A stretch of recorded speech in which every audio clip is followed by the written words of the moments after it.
বইমেলা, ফুলমেলা, মিলন মেলা সহ আরও নানান ধরনের মেলার কথা শুনেছেন, কিন্তু আলুর দমের মেলা তা কি শুনেছেন?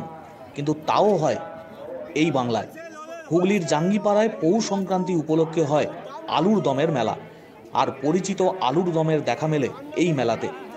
আলুর দমের মেলাকে ঘিরে পৌষ সংক্রান্তির দিন হাজার হাজার মানুষ ভিড় জমান হুগলির জাঙ্গিপাড়া থানার রাজবোলহাট গ্রাম পঞ্চায়েতের জান্দা গ্রামে।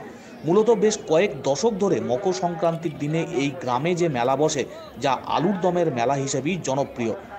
এই গ্রামের পাশ দিয়ে বয়ে গেছে দামোদর নদ, আর মকর সংক্রান্তির দিনে বহু মানুষ দামোদর নদে পুণ্য স্নান সেরে এই মেলায় যোগদান করেন। পুণ্য স্নান সেরেই প্রথমে তারা খাবার হিসেবে গ্রহণ করেন আলুর দম দিয়ে মুড়ি, আর সেই আলু অবশ্যই সদ্য তোলা জমি থেকে। নূতন আলু দিয়ে বিভিন্ন ধরনের আলুর দম তৈরি করে বিক্রিও হয় মেলা প্রাঙ্গণে। এছাড়াও মেলা উপলক্ষে বিভিন্ন ধরনের দোকান বসে, আর বাচ্চাদের মনোরঞ্জনের জন্য রয়েছে নানান ব্যবস্থা। তবে ঐতিহ্যবাহী এই আলুর দমের মেলায় মিলিত হন ধর্ম, বর্ণ, সম্প্রদায় নির্বিশেষে বিভিন্ন এলাকার মানুষজন।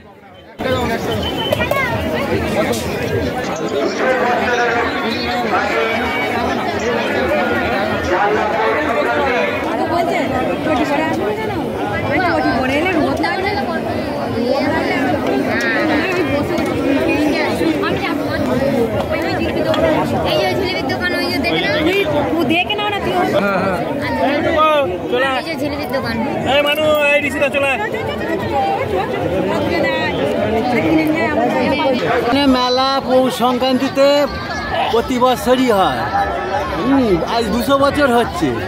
আমরা ছোটবেলা থেকেই আসছি। এখানে মেন আলুর দম মুড়িটাই হচ্ছে মেন।